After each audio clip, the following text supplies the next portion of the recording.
I never thought the world would laugh at me, and my own son would lead the chorus. Before I tell you how it happened, I need 10 seconds of your patience. Before we continue, please subscribe to the channel and tell us where you're listening from. It helps more than you know.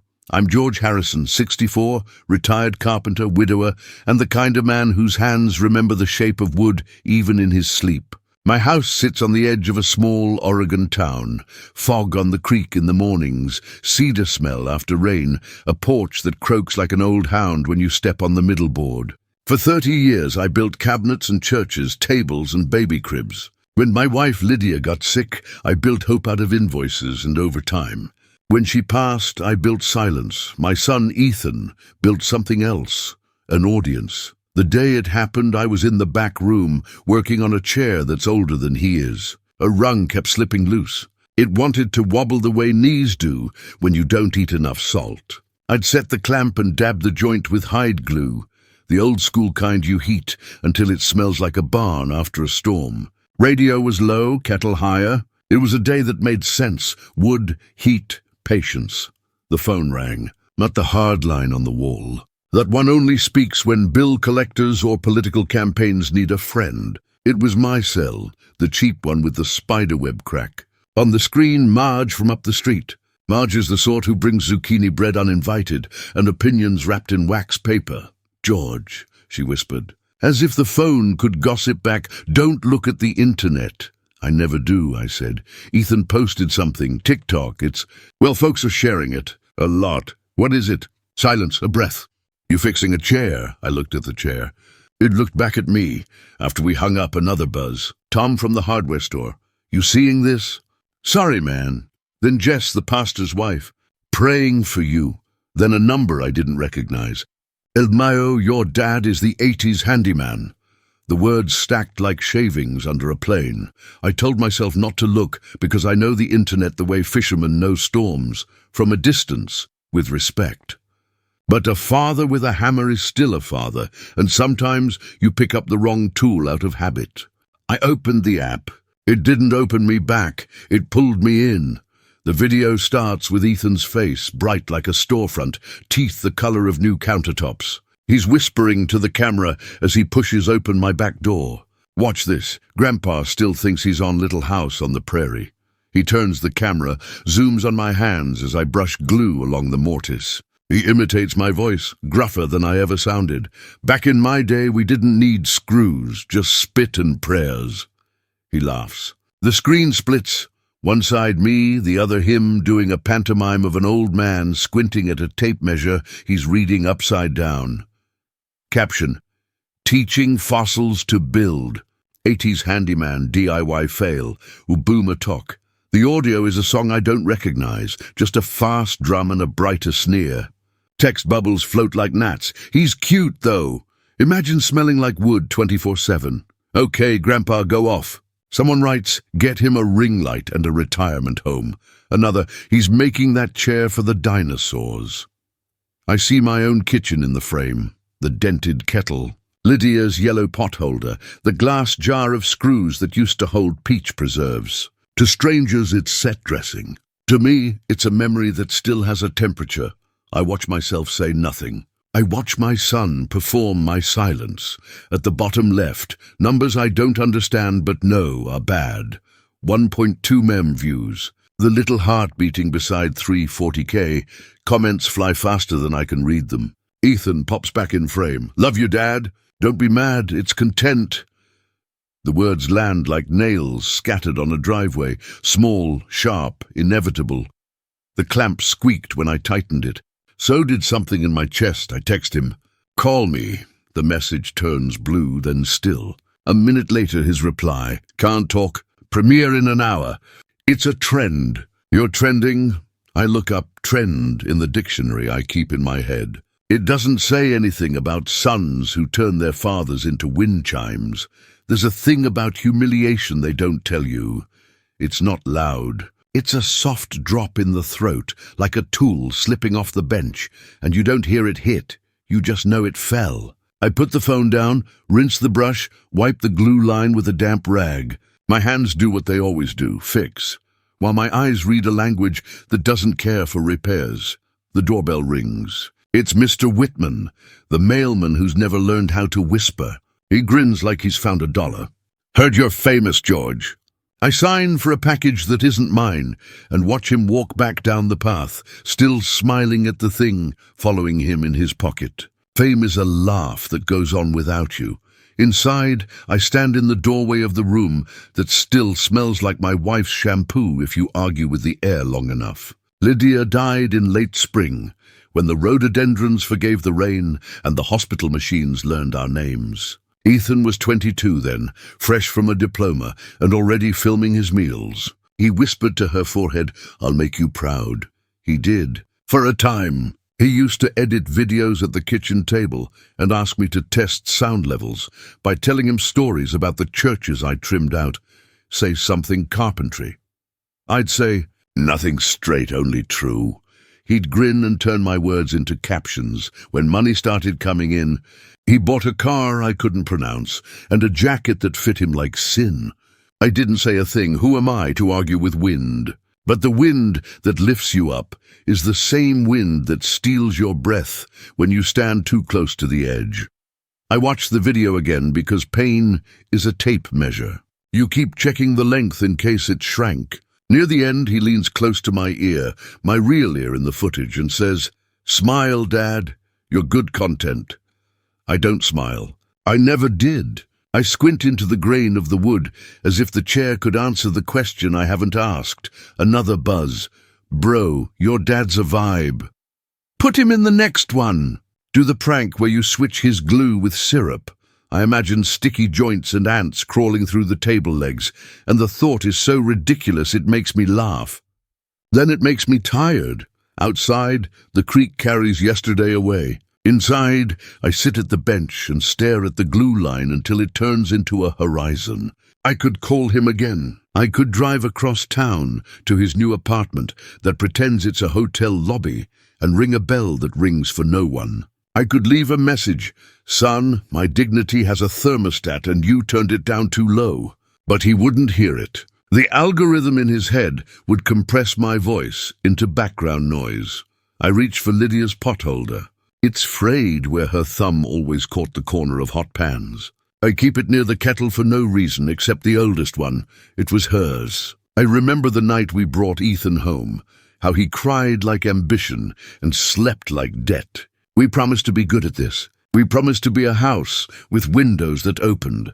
We promised to teach him where nails go and where words don't. I open the front door. The air is damp with pine and a little gasoline from the neighbor's mower. Down the street, a gaggle of teenagers huddle over a phone, a shared fire in their hands. One of them looks up at me the way you look at a billboard you've already seen. I wave. He doesn't wave back, but he does something almost kinder. He looks away. Back at the bench, I depress the clamp, test the chair. It doesn't wobble anymore. Wood is honest. If you press it right and wait, it holds. People, their fibers run in directions you don't see until the plane catches and the long curl lifts away, revealing fresh face beneath. I set the chair aside and let it cure under the window, where the afternoon light forgives what the morning exposes. The phone buzzes again. I turn it face down. I can't stop a million strangers from thinking I'm funny. I can't stop a son from mistaking cruelty for charisma, but I can tell you the truth. So you don't have to wonder what sound a heart makes when it learns a new language. I built a home for him with my bare hands. He built laughter from my pain. The morning after the video broke, the world outside my window was the same. Grey sky, slow drizzle, pine trees nodding like old witnesses. But inside my head, something fundamental had split. I brewed coffee, the kind you measure by instinct rather than spoons, and tried not to check my phone. I failed. The notifications hadn't stopped overnight. Ethan's video had crossed 3 million views, and the comment section had turned into a public square of mockery. People had duetted, stitched, remixed. A college kid made a parody calling me the relic of Oregon. Another girl used my face as a reaction meme for men who still pay with cash. I thought humiliation would burn. It didn't. It hummed, quiet, constant, like a fluorescent light you can't switch off. When I stepped out to buy nails from Tom's Hardware, the usual nods from neighbors were gone. People still spoke, but differently. "Morning, George," said Tom, voice too soft, eyes too careful. Behind me a whisper. "That's him." I stood in line at the counter, pretending not to hear. The TV mounted on the wall above the drills played morning news. My name wasn't there, of course, but my son's was. Local influencer Ethan Harrison hits 3 million followers with viral boomer handyman clip. The anchor smiled like it was a feel-good story. I paid for my nails and left them on the counter. At home, I found the old photo albums Lydia used to keep under the couch. Dust bloomed like grey breath when I opened the first one. There was Ethan at 6, helping me sand a table, his little palms dusted white, eyes bright with pride. I'd written on the back of the photo, "First project together." I turned the photo over again, studying the grain, the faint fingerprints Lydia must have left when she glued it in. She used to say, "George, every mark tells a story. I never imagined one day the marks would be digital, permanent, cruel." That night I tried to sleep but couldn't. The phone buzzed on the nightstand. Its light cutting through the dark. Messages poured in. A cousin from Idaho sent, "Saw the video, kids these days, huh? My ex-boss from the mill. Didn't know you had a sense of humor." "George," I muted the phone and turned it face down. Through the thin curtain, I saw the outline of the rocking chair I'd repaired years ago for Lydia. Its motionless silhouette reminded me of something I'd forgotten. Stillness has its own language, but the stillness didn't last. By morning, Ethan had posted another video. This time, he was with his girlfriend Sierra, a woman who looked like she'd never touched dust in her life. They were sitting on my porch steps laughing. Sierra mocked my voice, nagging him to eat cheap food like his broke dad. Ethan clapped his hands and said, "That's exactly what he sounds like." The video had a new title, "Parenting Done Wrong Challenge." The comments were worse than the first round. "LMAO, this guy's dad is peak cringe. You can smell the sawdust through the screen. He probably still uses cash." I closed the app before I could finish reading. My hands were shaking, but not from anger, from shame. When Lydia was alive, she used to worry Ethan was too soft, too drawn to appearances. I told her he'll learn. The world teaches hard. She smiled sadly and said, "Some kids learn, George. Some perform learning until it's too late."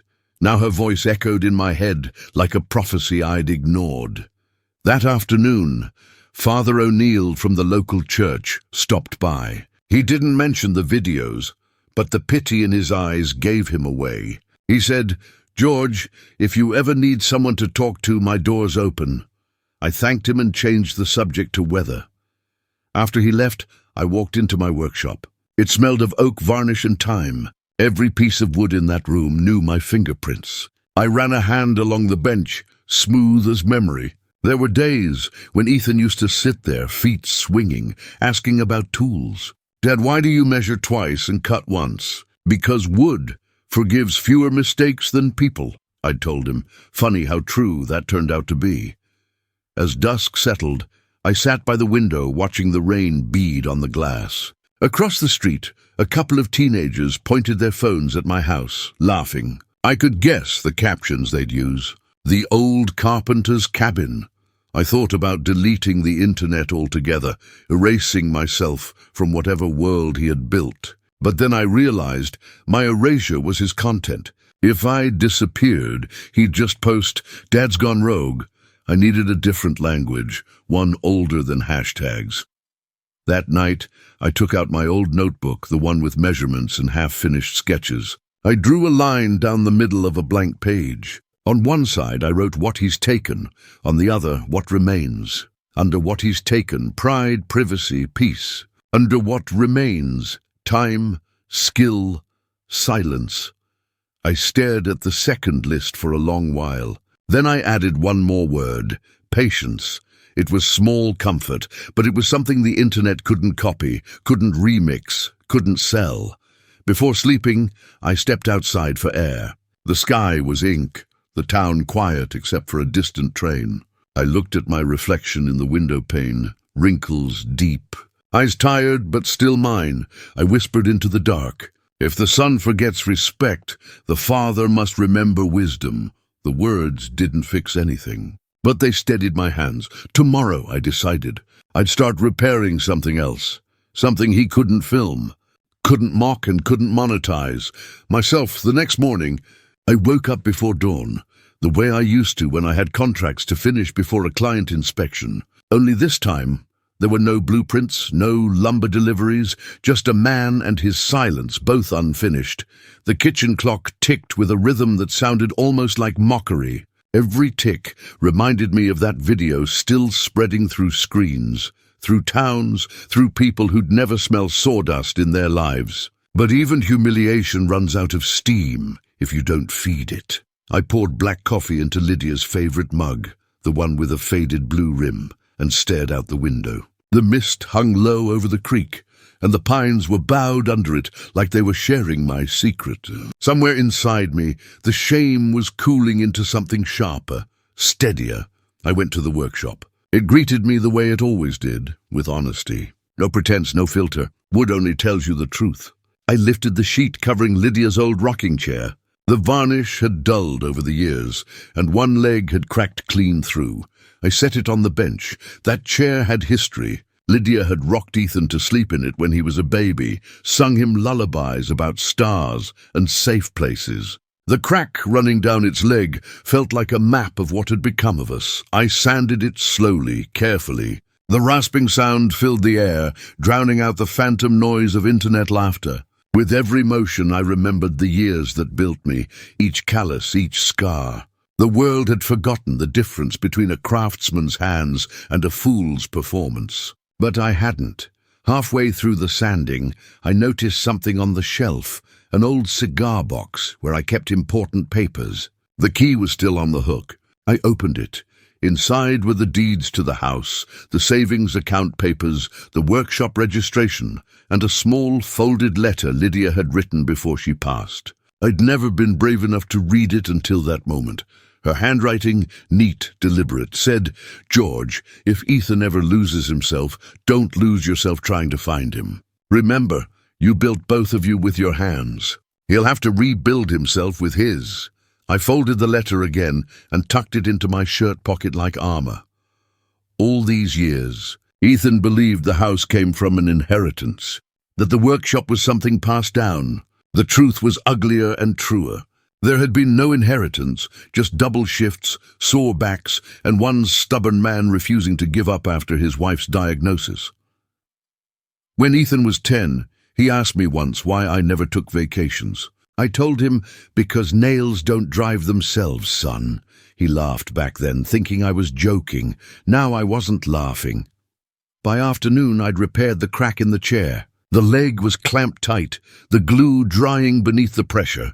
I brushed my hands on my jeans and looked around the workshop, at the sawdust, the curled wood shavings, the smell of turpentine. Everything here had been earned, and suddenly I knew dignity wasn't something someone could take. It was something you let them borrow when you stopped believing in yourself. I'd lent too much. I turned off my phone that night. No more messages, no more noise. Let the world spin without me for a while.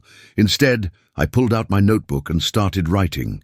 I wasn't planning revenge. I was planning justice, quiet and patient. The kind that takes shape the way wood bends to heat.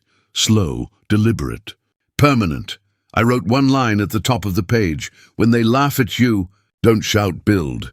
Then I began to list what I'd built in my life. Line by line, a home, a marriage that only death could silence, a business from scratch, a son, once full of light.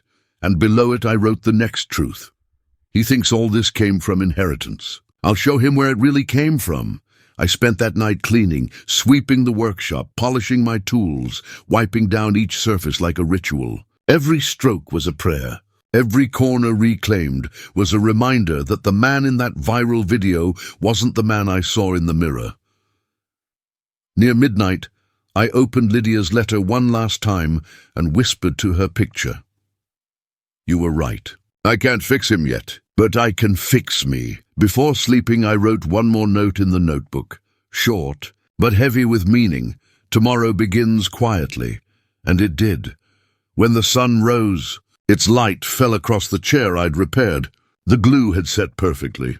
I sat in it and rocked for the first time in years. The movement was slow, steady, sure, like the heartbeat of forgiveness that hadn't yet come. But would. Somewhere, Ethan was probably celebrating another 1,000,000 views, another sponsorship, another lie that paid better than love. But that didn't matter now, because that morning, for the first time since the laughter started, I felt something stronger than shame. I felt control. It was a Saturday afternoon when the sound of tires on gravel broke my peace. I didn't need to look out the window to know who it was. Only one car in town roared that arrogantly. Ethan. He pulled up in a brand new SUV, the kind that cost more than the house he grew up in. The door slammed, followed by the sharp click of expensive heels. That would be Sierra, his girlfriend, the social media darling who spoke like every sentence came with a price tag. I stayed in the living room, sewing a torn curtain edge. My needle moved slower these days, but steady. The rhythm calmed me. The door opened without knocking. "Dad!" Ethan's voice was all brightness and performance, the same tone he used when pitching products online. "You should lock your door, old man. This neighborhood isn't what it used to be." I didn't look up. "It's still my neighborhood." Sierra followed behind him, sunglasses on indoors, scanning the room like an appraiser pretending to be polite. "This place has such a vintage charm," she said, dragging out the word vintage until it sounded like expired. Ethan laughed. "Yeah, it's got that 70s aesthetic. We might keep some of it when we move in." The curtain needle paused mid-air. "Move in?" I asked, eyes still on the fabric. He grinned. "Yeah, temporarily. Our new apartment's getting renovated. Thought it'd be good to stay here for a few weeks. You could use company anyway." "Company?" I murmured. "Or free rent?" Sierra's smile thinned. Ethan chuckled like it was all a misunderstanding. "Come on, Dad. Don't be dramatic. You've got plenty of space. And hey, maybe I can help you modernize this place. Turn it into a proper influencer pad." I tied off the stitch and set the curtain aside. "I built this house with my hands, not a filter. It doesn't need modernizing," he shrugged. "Whatever you say." He wandered around the living room, touching things that weren't his. Lydia's photo on the mantel, the wooden clock I carved our 2nd year of marriage. Sierra pointed at the clock and giggled. "That's cute. Looks like something from a thrift store." That was when something inside me began to tighten. Not anger. Not yet, just the slow coiling of respect being strangled. Ethan plopped down on the couch, scrolling his phone. "So, Dad," I was thinking, "we could shoot a video here, like reconnecting with my roots or something. The fans would eat it up." "I'll tag you this time." "Tag me," I repeated. "Like a piece of furniture," he laughed. "Come on, don't take it so personally. You're trending again anyway. Someone clipped that first video and added sad music. It's practically a meme now." Sierra chimed in. "You should be proud, Mr. Harrison. Not everyone's dad goes viral." I looked at her then, really looked. Perfect hair, flawless skin, and eyes that had never known the weight of responsibility. "Pride," I said slowly, "isn't something that comes from followers." Ethan sighed, tapping his phone like I was wasting his time. "Dad, you don't get it. The world's changed. People make money off attention now. That's what success looks like." I stood up. "No, son. That's what hunger looks like. You keep feeding it and it eats you next." He rolled his eyes. "Here we go again, the carpenter's wisdom speech. You can save it. You're welcome for the exposure." Sierra snickered. That was the last straw. I placed the curtain neatly on the table, turned to them, and said quietly, "Do you know what the saddest thing in the world is, Ethan? Watching your child mistake humiliation for love." He frowned. "What are you talking about?" "You mocked me because it made strangers like you," I said, stepping closer. "You used the man who raised you to entertain people who wouldn't lend you $1 if your lights went out." He scoffed. "Dad, stop acting like a victim. Everything you have because of me. I put our name out there. You'd still be sanding chairs in silence if it weren't for me." I met his eyes, steady. "Everything I have I built before you could walk. You didn't make me visible, Ethan. You made me ashamed." Sierra shifted uneasily. "Ethan, maybe we should go—" "No," he snapped. He's just jealous because I made something of myself. I walked to the desk, opened the drawer, and pulled out a folder. The property deeds, the workshop registration, the savings accounts, all in my name. I laid them on the table one by one, like cards in a quiet game. "This house," I said, tapping the papers. "The apartments, the accounts, the business, they're all mine. Always were. You didn't build them. You didn't even know where they came from." Sierra blinked. "Wait, what?" She turned to Ethan. "You told me you inherited all this." His face flushed crimson. "That was years ago," he muttered. I nodded. "Yes, and in those years you've built nothing but shadows. You've inherited my effort and spent it on your image." I walked to the door, opened it wide. The wind outside was cold, biting through the silence. "Get out," Ethan froze. "What? You heard me. You can come back when you learn how to behave. Until then, you're just another stranger trespassing on decency."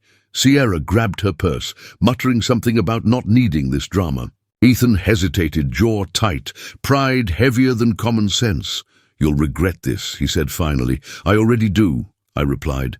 They left. Sierra's heels clacked down the path, Ethan's voice fading into angry mutters. The SUV's engine roared, then disappeared down the road. Inside, the house exhaled. I locked the door, walked to the window, and watched the taillights vanish. For the first time, the silence didn't hurt. It healed. On the table, the documents still lay in neat rows, proof not of wealth but of work. Of a life that had value long before likes and algorithms decided what mattered. I gathered them carefully and whispered to the empty room. A father's silence is louder than a son's arrogance. Then I turned off the lights and went to bed, not angry, not broken, just certain. The boy who thought he owned everything had finally learned what it means to own nothing. Morning came with that sharp Oregon chill that seeps into the bones before the coffee can reach them. The night before had left a strange peace behind. Not comfort, not victory, just a clarity that hummed in the quiet corners of the house. The kind of clarity that only comes after you've said what needed saying and closed the door on it. I stood by the window, watching mist slide off the trees. The phone sat on the counter face down. For a long moment I debated turning it on. I didn't want to see what the internet had done with my life overnight. Maybe they were laughing again. Maybe they'd already forgotten. Either way, it didn't matter. It was time to fix the one thing Ethan couldn't film. After breakfast, I took out my old briefcase, the leather one Lydia bought me when I opened my workshop. Inside were the papers I had shown him, the deeds, the accounts, the business registration, and tucked behind them, Lydia's letter. The edges were softer now, the ink beginning to fade, but her words still carried weight. "George, if Ethan ever loses himself, don't lose yourself trying to find him." That line echoed in my head as I drove into town. The lawyer's office was at the end of Main Street, across from the diner where I used to take Ethan after church. The same booths, the same smell of bacon grease and maple syrup. Everything in this town aged except pride. When I walked into Reed and Thompson Legal, the secretary looked up and smiled. "Good morning, Mr. Harrison. Long time." "Too long," I said. Mr. Reed, my old friend, came out from his office. We'd gone to high school together. He became a man of papers. I became a man of wood. Both of us learned that things built right the first time last longer. He shook my hand, his eyes gentle but curious. "You're here about Ethan, I suppose?" I nodded. "It's time, Jack." We sat in his office, surrounded by books that smelled of dust and patience. I laid the documents on the table one by one. Titles, ownerships, bank statements. "I need to make some changes," I said quietly. "Remove Ethan as beneficiary from the savings. Transfer the workshop to my name exclusively. It's already in mine. But I want the records sealed to prevent any access. And I want to start a charitable clause in Lydia's memory." Jack leaned back. "You sure about this?" "I've never been surer. I'm not punishing him, Jack. I'm protecting what's left of us." He nodded, then reached for his pen. "Let's get started." The sound of his pen scratching across the paper was steady, almost rhythmic. It reminded me of sanding wood. Slow, deliberate, permanent. Each signature I wrote felt like closing a door, softly but firmly. As I signed the last page, Jack looked at me over his glasses. "You're doing the right thing, George. It won't be easy for him when he finds out, but maybe it'll be the lesson he needs. That's all I want," I said. "A lesson, not revenge." On the way home, I stopped by the bank. The teller recognized me. "Mr. Harrison, would you like to keep your son listed as an emergency contact?" I smiled faintly. "No, not anymore. Emergencies teach faster when they're real." She didn't understand, but she nodded anyway. Back home, I brewed another pot of coffee and sat at the kitchen table with my notebook. I wrote everything that had happened in neat carpenter straight lines. The visit, the signatures, the silence that followed. I wasn't keeping records for the law. I was keeping them for myself. Then I added one more line beneath it all. "Justice isn't loud." It signed quietly. That night I went to bed early. The house felt larger without anger in it. The air softer. Sometime after midnight my phone buzzed. I let it ring twice before turning it over. A message from Ethan. "Ethan, Dad, can we talk?" "Don't ignore me. I didn't mean to hurt you. I was just joking." "You're overreacting." "Ethan, again.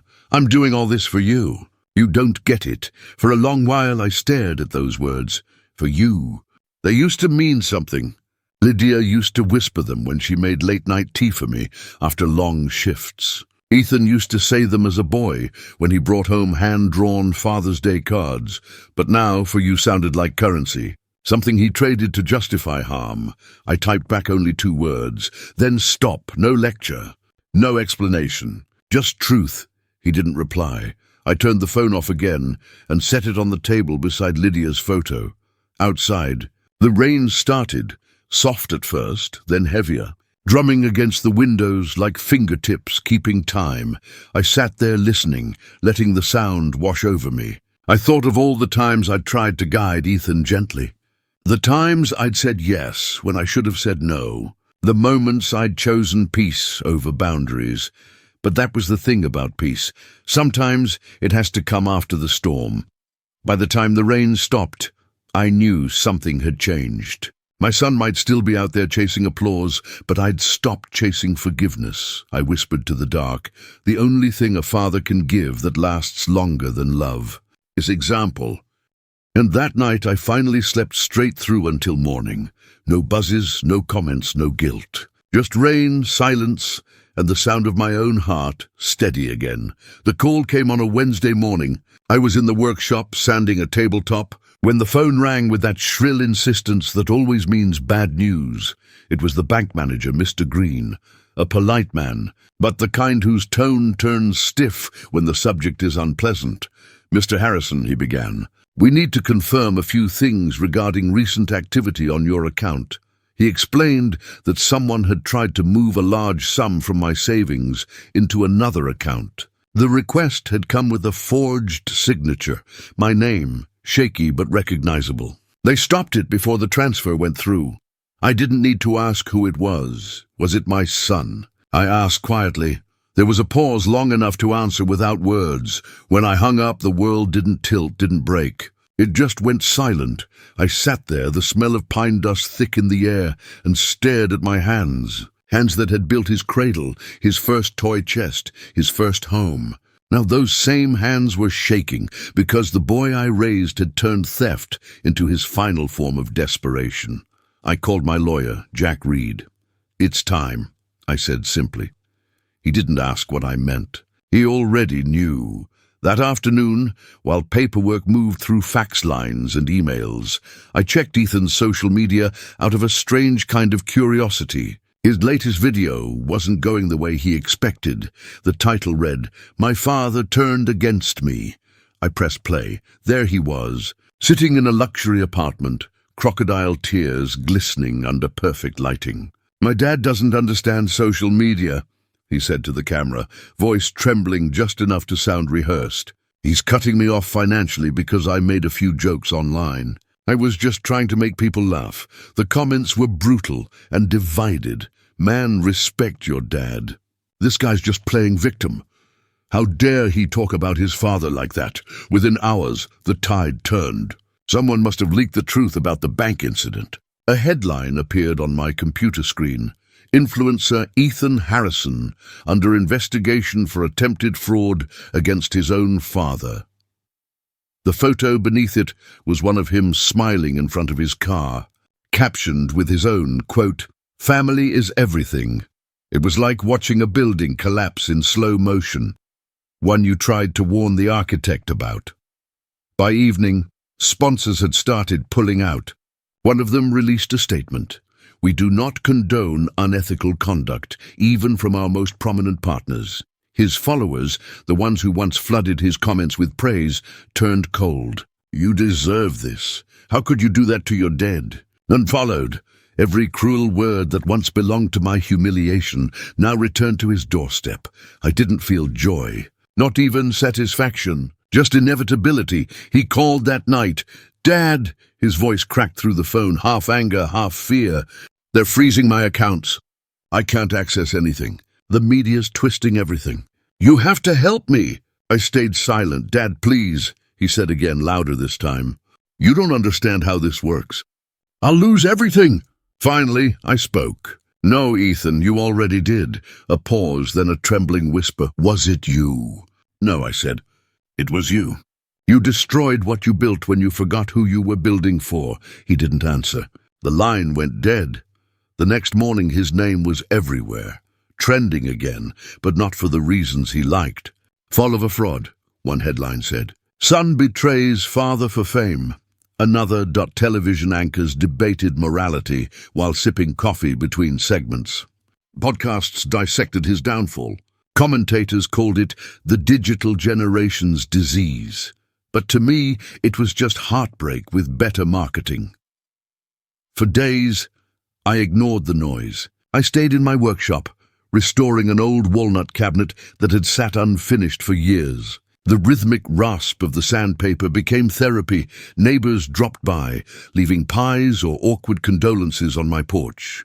"You did the right thing, George," they said. As if justice could ever feel right when it's carved from your own bloodline. At night, I sat by the window, the same window where Lydia once waited for Ethan to come home from prom. Now I waited for something else. Not him, not forgiveness, just the sound of peace returning to the walls. It came slowly, like rain easing after a long storm. A week later, my lawyer called. "It's done," he said. "All your accounts, properties, assets, secure. Ethan has no legal claim." "Thank you, Jack," he hesitated. "George, he's going to hit rock bottom." "Good," I said. "That's where solid ground starts." The next evening, I saw a local news segment titled "From Fame to Fallout." They showed Ethan's last live stream, shaky, unfiltered, his voice trembling. "I lost everything," he confessed to his remaining viewers. "Maybe I deserve it. For the first time in years, he looked human. I turned off the TV and whispered into the stillness. When the spotlight turns off, truth is all that remains." Then I blew out the lamp and let the darkness settle around me. Not as punishment, but as rest. Ethan's fame had been a fire, and finally it had burned itself out. 3 months passed. The leaves outside had turned brittle and copper. The air carried that early winter bite that makes every breath visible, proof you're still alive. I'd gone back to simple routines. Morning walks, quiet meals, repairing furniture for neighbors who still remembered to pay in kindness instead of likes. The world had stopped buzzing with Ethan's name. The internet, like weather, always moved on, but fathers don't move on that easily. We linger in the echoes. One cold Saturday, I went to town for groceries. As I passed the square, a sound stopped me, faint guitar strings, raw and uneven. A voice followed, low, cracked, but familiar. I turned, and there he was, Ethan, sitting on the corner bench, shoulders hunched beneath a worn-out jacket, hair long, face pale. The confident influencer I once saw on screens was gone. In his place sat a man I barely recognized, eyes hollow, lips trembling as he played a song he didn't finish. A cardboard sign leaned against the bench. "Anything helps." For a moment I couldn't move. My body felt nailed to the pavement. The crowd passed him without care. Some tossed coins, others smirked, one took a photo. He didn't even notice. I approached slowly. When he finally looked up, his eyes widened in disbelief, then shame. "Dad." His voice broke mid-word. I said nothing. My breath came out in clouds between us. He set the guitar down. I didn't think you'd ever." He stopped, words curling away like smoke. I studied his face, the dark circles, the beard, the hands red from cold. This wasn't punishment. This was consequence. "What happened?" I asked quietly. He laughed, a hollow sound. "Everything. Sponsors, followers, money, all gone. The bank froze what little I had left after. You know, and Sierra." He stopped himself. "She left. Said she wasn't built for failure." I nodded slowly. "And the friends?" He smiled bitterly. "They unfollowed faster than they followed. Guess loyalty doesn't trend." For a long while neither of us spoke. Just the faint wind and the squeak of his guitar case shifting against the stone. Finally he said, "I'm not here to ask for money or help. I just needed you to know that I get it now. Everything you said. Everything Mom used to say." He looked down at his hands. "I wanted people to see me, but I made them laugh at you. The only man who ever saw me for real." The words were clumsy, but they were real. I took a slow breath. "You finally understand the cost of cheap applause."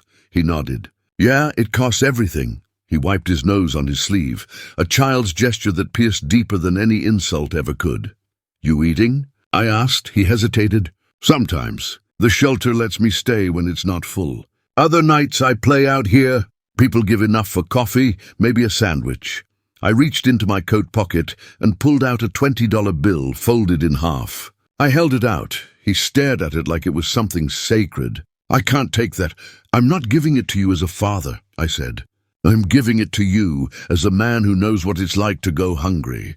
He took it slowly, hands shaking. "Thank you." The gratitude in his voice was quieter than the wind. He looked up at me, eyes glassy. "Dad, I ruined everything. I made you a joke." "I made myself one?" "No," I said softly. "You just traded respect for noise. The world taught you how quickly noise fades." He nodded, pressing the bill between his palms like a prayer. "I'll make it right," he whispered. "I swear. I don't want you to be ashamed of me anymore." "I'm not ashamed," I said. "It hurts. But I'm not ashamed." He blinked hard, tears slipping through. We stood there for another minute, father and son. Silence doing all the talking words couldn't manage. Then I said, "Take care of yourself, Ethan. Let the world forget you for a while. That's how people remember who they are." He gave a small nod. "I will." He sat back down, picked up his guitar, and started strumming a tune. It was off-key, but honest. The kind of song played more for healing than performance. I turned to leave. Every step away from him felt heavier, as if the air itself wanted to pull me back. But I didn't look behind. A father's love isn't about rescuing. It's about waiting until the lesson finishes teaching. That night, I couldn't sleep. I lay awake, staring at the ceiling, listening to the wind scratch the windows. I thought of Ethan on that bench, his breath turning to fog, his fingers bleeding against the strings. Half of me wanted to drive back, wrap him in a blanket, bring him home. The other half, the wiser one, knew that would undo everything life had just started teaching him. So instead, I lit a candle near Lydia's picture. The flame flickered. Gently, painting shadows across her smile. "I saw him today," I whispered. "He's fallen hard. But maybe falling is what it takes to touch the ground again." I let the candle burn low. As the wax pooled and the wick leaned, I realized something profound. I wasn't angry anymore. Not at Ethan. Not at myself, not even at fate. The next morning I passed through the town square again. Ethan wasn't there. The bench was empty, except for a few coins glinting in the sunlight and one folded scrap of paper weighed down by a guitar pick. I picked it up. It said, "Dad, thank you for not saving me. I think I'm learning how to save myself." I folded it carefully and slipped it into my wallet. Right beside Lydia's letter. That night, I wrote one line in my notebook. "Some lessons only the cold can teach," and for the first time in years, I smiled while writing it. Winter gave way to spring the way pain gives way to wisdom, quietly, without asking permission. The snow melted from the eaves, the creek ran free again, and the scent of cedar and thawed earth crept through every crack in the old house. Life, in its quiet persistence, had begun another cycle. 3 months had passed since I'd last seen Ethan on that park bench. I didn't know where he'd gone, and I hadn't tried to find out. Sometimes love means stepping aside and letting the world finish shaping what you can't. Then, one bright morning, someone knocked on the workshop door. The knock was hesitant, not the hurried rap of a salesman or the familiar rhythm of a friend. It was the sound of uncertainty. I wiped my hands on a rag and opened the door. There he stood, Ethan, clean-shaven, wearing plain clothes, a simple grey shirt and work boots scuffed from real labor. His hair was shorter, his eyes clearer. They still held guilt, yes, but there was something new there too. Humility. He held a small box in his hands. "Hey, Dad," he said softly. "Can I come in?" I stepped aside. "You don't have to ask. This is still your home." He entered slowly, glancing around the workshop.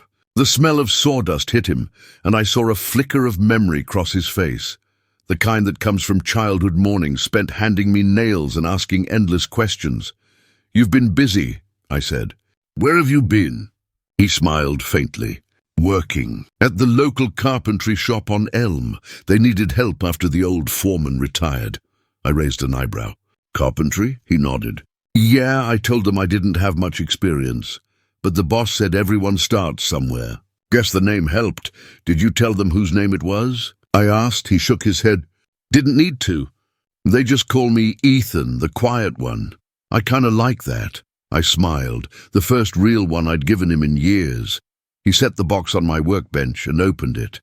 Inside was a small carved wooden sculpture, rough but heartfelt. It was a pair of hands holding a hammer surrounded by swirling grain lines. The base was engraved with the words, "Man of Patience."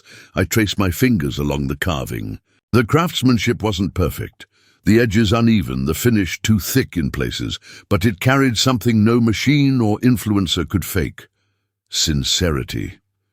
"Did you make this?" I asked. He nodded. "Took me 3 weeks. My boss helped me sand the base. He said every craftsman should make something that tells the truth about who they are. I guess this is mine." I swallowed hard. "It's beautiful." He smiled, eyes glistening. "I wanted you to have it before I try to make things right." I looked up.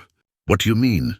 He took a deep breath. "I started volunteering at the youth center downtown, teaching some of the kids how to build birdhouses, fix broken chairs, that kind of thing. Most of them don't have dads around. I thought maybe I could show them a thing or two, the way you did for me." For a long moment I couldn't speak. The pride in my chest felt too heavy for words. He continued, voice trembling slightly. "I made another video, the last one. No ads, no sponsors. Just me talking. I told the truth about what I did to you, about how fame made me blind. I told them I hurt the man who gave me everything." He hesitated, watching my face. "I don't care if no one believes me. I just needed you to know that I'm not running from it anymore. I felt something in me give, not break but release. Years of frustration, grief and guilt dissolved in that quiet room filled with wood and forgiveness. I'm proud of you," I said finally. Tears welled in his eyes. "Even after everything?"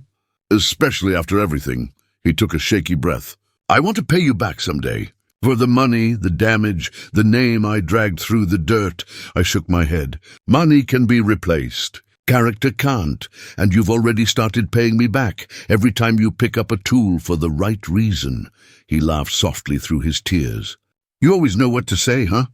"No," I said, smiling. "I just learned when to say nothing. That weekend the town held its spring fair. The community center displayed crafts from local artisans, chairs, tables, carvings. In the center of the exhibit stood Ethan's sculpture, mounted on a small pedestal with a plaque reading, "For George Harrison, the man who taught me that building is another word for healing." People gathered around, admiring it. Some recognized Ethan, whispered his name, then nodded with quiet respect. He stood beside me, not as an influencer, not as a failure, but as my son, steady, humble, human. The mayor even gave him a small certificate for artistic contribution, but Ethan didn't care about the recognition. His eyes were on me the whole time. After the fair, he said, "I think I'll stay in town a while." "There's still work to do inside and out," I nodded. "The door's open." "Always has been." As the sun set, the last golden light touched the sculpture, making the wooden hands glow. Ethan looked at it and said softly, "To every father who built in silence, this is for you." I didn't answer. I just placed my hand on his shoulder, firm, forgiving, final, and as we stood there, the same thought crossed my mind that had haunted me months ago, but now felt like peace instead of pain. Sometimes life doesn't punish, it corrects. And sometimes the sweetest revenge is peace.